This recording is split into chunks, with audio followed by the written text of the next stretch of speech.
नमस्कार, मैं संजय सनम, आप सबका सादर अभिवादन। बात बड़ी संवेदनशील है। जब धर्म के परिवेश में अधर्म के गोरख धंधे चलने लगे, संत के परिधान में सतत्व की जगह अगर दुराचार दिखने लगे, तो फिर सवाल उठता है कि क्या समाज का मौन रहना, ठोस प्रतिक्रिया न देना, ठोस कार्रवाई न करना कितना उचित है? बात कर रहा हूं जैन समाज की। पिछले कुछ दिनों में कुछ ऐसे दृश्य, कुछ ऐसी घटनाएं, कुछ ऐसे प्रसंग सोशल मीडिया के प्लेटफॉर्म पर दिखे, और सोशल मीडिया का प्लेटफॉर्म है तब पता चला। अगर ये प्लेटफॉर्म न होता तो पता नहीं कितनी घटनाएं हो गई होगी, कितनी घटनाएं हो रही होगी और कितनी घटनाएं आगे होने वाली होगी। सोशल मीडिया के प्लेटफॉर्म से कम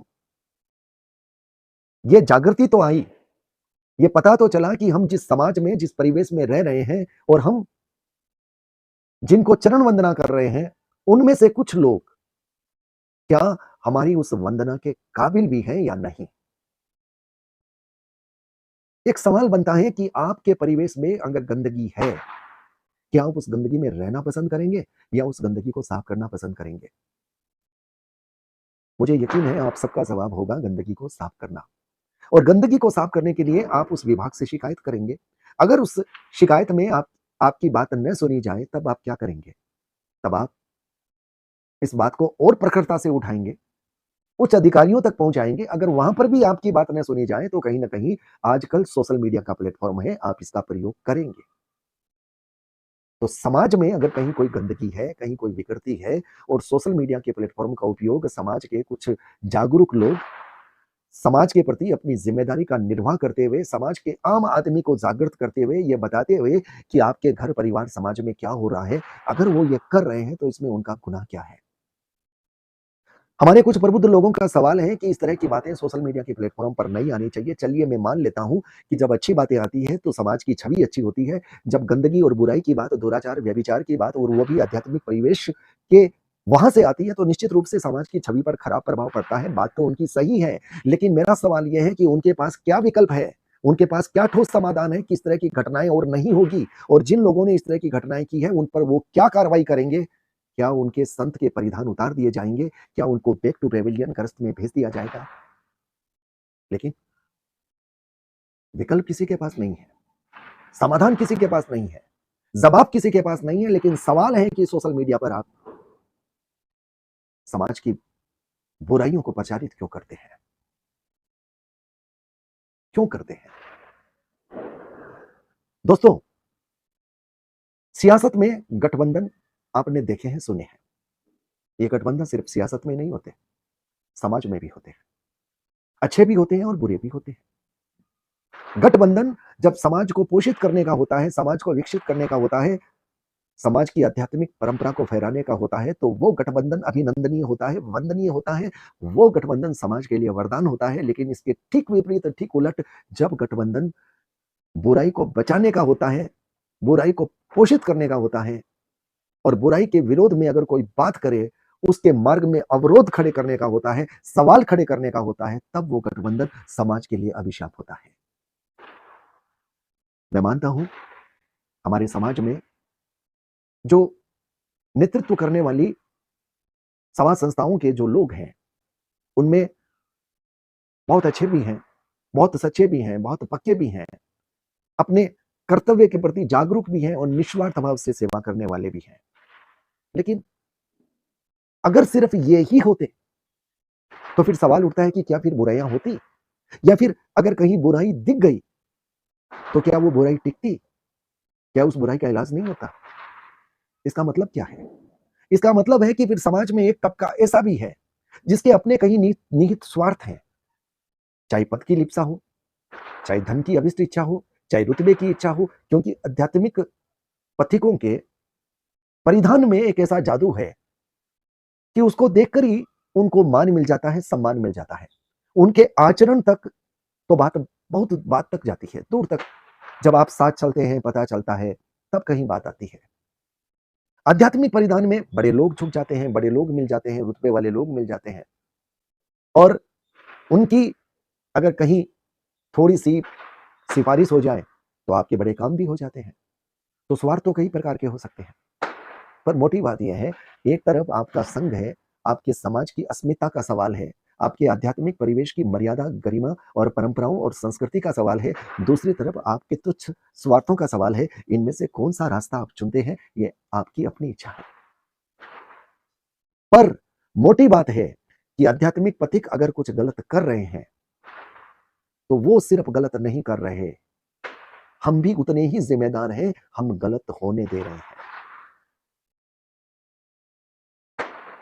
आध्यात्मिक परिवेश में अच्छे, सच्चे, पक्के संत, मर्यादाओं को, परंपराओं को पालने वाले संत, भगवान महावीर के आदर्शों की पगडंडी पर चलने वाले संत आचार्य भी हैं, पर वो दिखावे की, पाखंड की, आडंबर की दुनिया से दूर है। वहां पर भीड़ लिमिटेड है।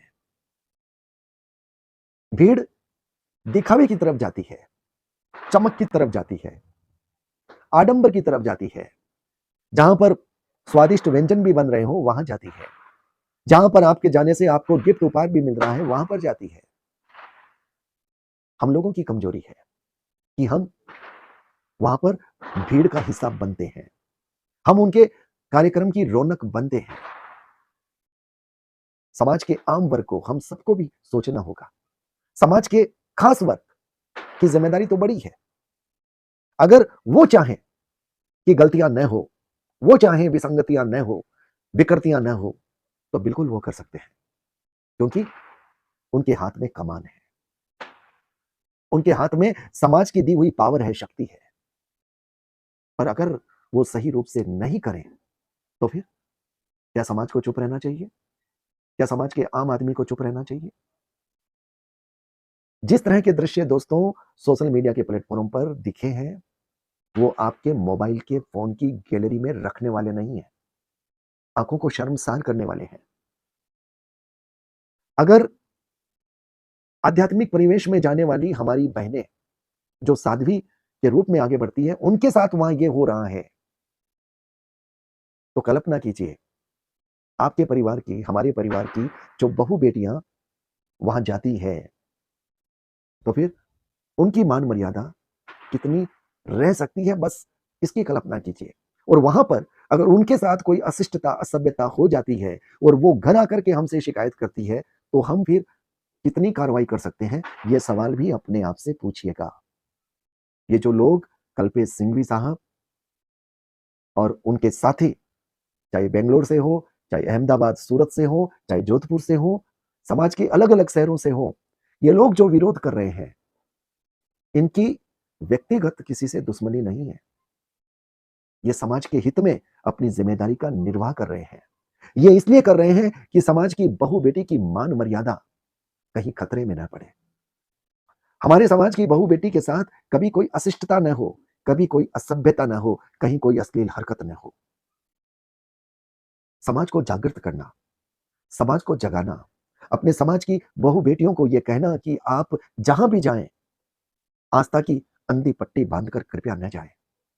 आप हाव भाव समझें, आप आचरण समझें, आप शब्द समझें, विचार समझें, भाषा समझें, लहजा समझें और उस आधार पर उनके मन की था लें कि सामने वाले व्यक्ति के मन में चल क्या रहा है। मैं मानता हूं कि सोशल मीडिया के प्लेटफॉर्म पर आध्यात्मिक संसार की ये बातें अच्छी नहीं लगती, पर ये बातें अगर बढ़ती रहे, छुपती रहे, दबती रहे, तो ये समाज की सेहत के लिए अच्छी नहीं लगती। दूसरे समाज क्या सोचेंगे, इसकी परवाह कम कीजिए। आपके समाज की सेहत पर इस तरह की घटनाएं निरंतर चोट कर रही है। अपने समाज की सेहत पर ध्यान दीजिए और जगिए, जगाइए। जो लोग गलत कर रहे हैं, उन्हें रोकिए, टोकिए और आवश्यक कार्रवाई कीजिए। संत के परिधान में असत्य वाले कर्म, दुराचार, व्यभिचार वाले कर्म, ये समाज की मर्यादा, गरिमा को कलंकित करने वाले हैं। इस तरह के कर्मकांड करने वालों को साधु वेश में रहने की इजाजत नहीं दी जानी चाहिए। समाज इस पर विचार करे। और एक बात और निवेदन के साथ कहता हूं, किसी संप्रदाय विशेष का सवाल नहीं है। किसी भी संप्रदाय की बात हो, समग्र जैन समाज को एक होना चाहिए। समग्र जैन समाज की जिम्मेदारी है हमारे किसी भी संप्रदाय में कोई भी तरह की विकृति विसंगति न रहे। और दूसरी बात,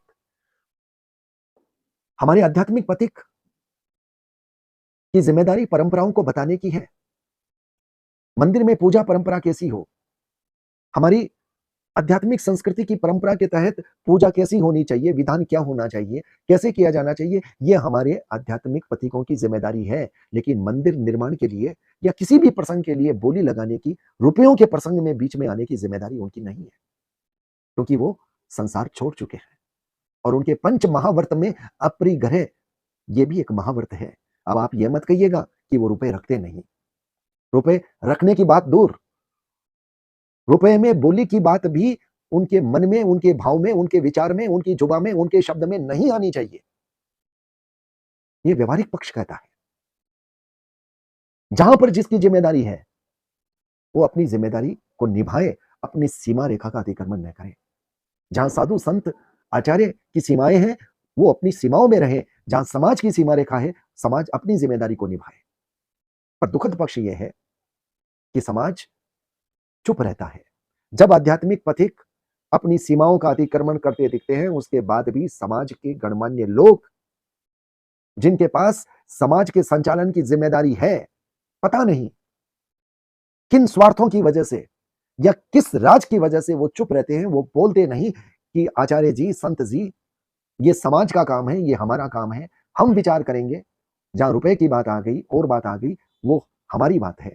लेकिन ऐसे भी दृश्य होते हैं जब आध्यात्मिक पथिक इन बोलियों में पड़ना नहीं चाहते, पर समाज के जिम्मेदार लोग उनको आड़ में लेते हैं ताकि बोलियां ऊंची आए, उनके द्वारा बुलवाने की कोशिश करते हैं। हम आध्यात्मिक पथिकों को उनकी परंपराओं से हटाने की खुद कोशिश करते हैं। ये पाप हम भी कई बार खुद करते हैं। समाज इन ज्वलंत विषयों पर सोचे। मैं सबकी परंपराओं का मान करता हूं, सम्मान करता हूं, लेकिन व्यवहारिक पक्ष से जो बात उचित नहीं लगती उस पर बोलने का मेरा भी अधिकार है। और बड़े सम्मान के साथ, बड़ी विनम्रता के साथ मैं आप सबके सामने अपनी बात को रख रहा हूं। मेरे शब्दों से कहीं किसी के दिल को चोट पहुंची है तो मैं उनसे क्षमा चाहता हूं, लेकिन मैं एक निवेदन करना चाहता हूं। मैंने जो कुछ भी कहा है समाज के हित में कहा है, आध्यात्मिक संस्कृति की मान मर्यादा के लिए कहा है, हमारे समाज, हमारे परिवार की बहू बेटियों के मान सम्मान की सुरक्षा के लिए कहा है। यह कहना एक समाज के व्यक्ति के रूप में भी मेरी जिम्मेदारी है और एक पत्रकार के रूप में भी मेरी जिम्मेदारी, मेरा अधिकार बनता है। फिर भी अगर किसी के दिल को चोट लगी है तो माफी चाहता हूं। मेरे इस विचार पर मंथन कीजिएगा। और जो समाज के योद्धा इस क्षेत्र में अपनी जिम्मेदारी का निर्वाह कर रहे हैं, कल्पेश सिंघवी जी और उनकी टीम, मैं अनुरोध करता हूं समाज के लोगों से कि समाज के योद्धाओं का साथ दीजिए, विश्वास दीजिए। और कुछ नहीं चाहिए आपसे, बस आप उनके साथ खड़े हो जाइए। उनकी ऊर्जा बढ़ जाएगी, उनका पराक्रम बढ़ जाएगा। और जब ये ऊर्जा और पराक्रम बढ़ेगा तो निश्चित रूप से समाज में सुधार होगा, विसंगतियां दूर होगी, आध्यात्मिक जो हमारा परिवेश है उसमें कहीं भी दाग नजर नहीं आएगा। हम यही चाहते हैं कि भगवान महावीर की संस्कृति ये धवल रहे, ये उज्जवल रहे, इसकी पताका बेदाग रहे। बहुत बहुत आभार। नमस्कार।